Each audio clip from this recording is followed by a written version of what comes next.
अखंड ज्योति दिसंबर 2021। महाविष है क्रोध।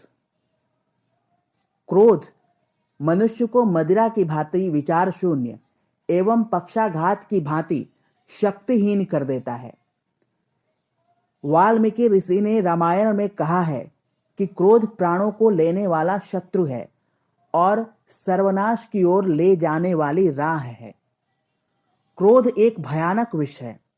जीवन में सब कुछ हमारे मन मुताबिक नहीं होता है और अवांछित आकस्मिक व्यवसाय हानि, अपमान अथवा किसी की अस्वीकृति हमें क्रोधित कर बैठती है।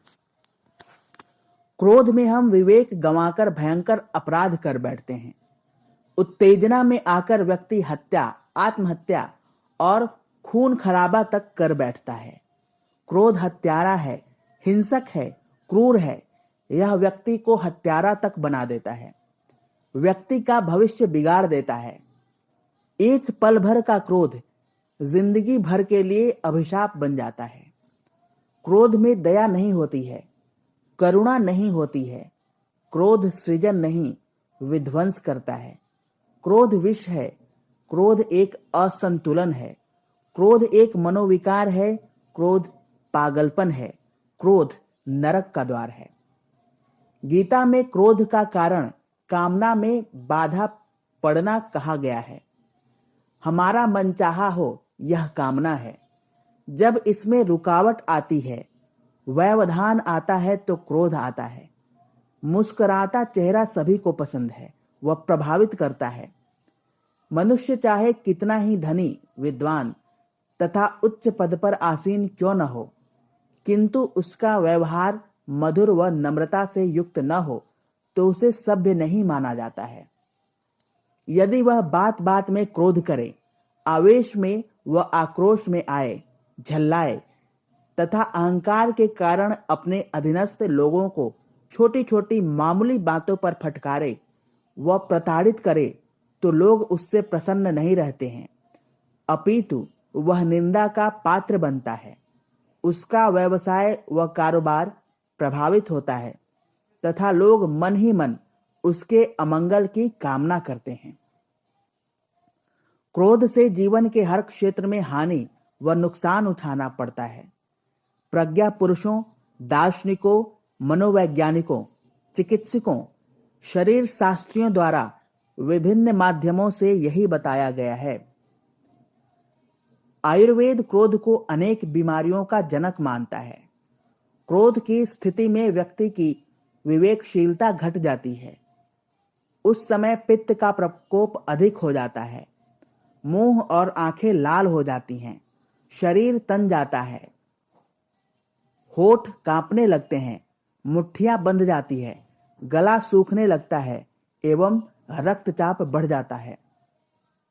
क्रोध का आवेश चढ़ने पर व्यक्ति अर्धविक्षिप्त जैसी स्थिति में जा पहुंचता है। उसकी निर्णय क्षमता, व्यवहार सब कुछ विचित्र हो जाते हैं। क्रोध का आवेश जिस पर चढ़ रहा हो, उसकी गतिविधियों पर ध्यानपूर्वक दृष्टि डाली जाए तो पता चलेगा कि पागलपन में अब कुछ थोड़ी ही कसर रह गई है। अधिक क्रोध आने पर मस्तिष्कीय द्रव उबलने लगता है और यदि उसे ठंडा न किया जाए तो मानसिक रोगों से लेकर हत्या या आत्महत्या जैसे क्रूर कार्य कर बैठने जैसी स्थिति उत्पन्न हो जाती है। गुस्से में तमतमाया चेहरा विकृत बन जाता है। आंखें, होठ, नाक इत्यादि पर गुस्से के भाव प्रत्यक्ष दिखते हैं। मुंह से अशिष्ट व अमर्यादित शब्दों का उच्चारण होने लगता है। रक्त प्रवाह की तेजी से शरीर जलने लगता है, हाथ पैर कांपने लगते हैं और ऐसे में रोए तक खड़े होते देखे गए हैं। क्रोध के कारण उत्पन्न होने वाली विषाक्त शर्करा पाचन शक्ति के लिए सबसे खतरनाक है। यह रक्त को विकृत कर शरीर में पीलापन, नसों में तनाव, कटिशूल आदि पैदा करती हैं। आयुर्वेद के अनुसार क्रोध की अवस्था में मां का दूध पीने से बच्चे के पेट में मरोड़ होने लगती है और हमेशा क्रोधित रहने वाली मां का दूध कभी कभी तो इतना विषाक्त हो जाता है कि बच्चे को जीर्ण रोग तक हो जाता है। प्रसिद्ध चिकित्सा शास्त्री डॉक्टर जे एस्टर का कथन है, 15 मिनट का क्रोध व्यक्ति के 9.5 घंटे के श्रम के बराबर शक्ति को नष्ट कर देता है। क्षण भर के क्रोध से 1600 आरबीसी जल जाती हैं, जबकि समता भाव से केवल 1400 आरबीसी बनती है। क्रोध के समान कोई पाप नहीं है और क्रोध के समान कोई शत्रु नहीं है। क्रोध अनर्थों का मूल है, इस प्रकार क्रोध वर्जित है। महाभारत में क्रोध को चांडाल कहते हुए कहा गया है, जो मुनि क्रोध करता है वह चांडाल से भी बढ़कर है। क्रोध से व्यक्ति कृत्य अकृत्य के विवेक से विहीन हो जाता है। क्रोध उसके विवेक को नष्ट कर देता है।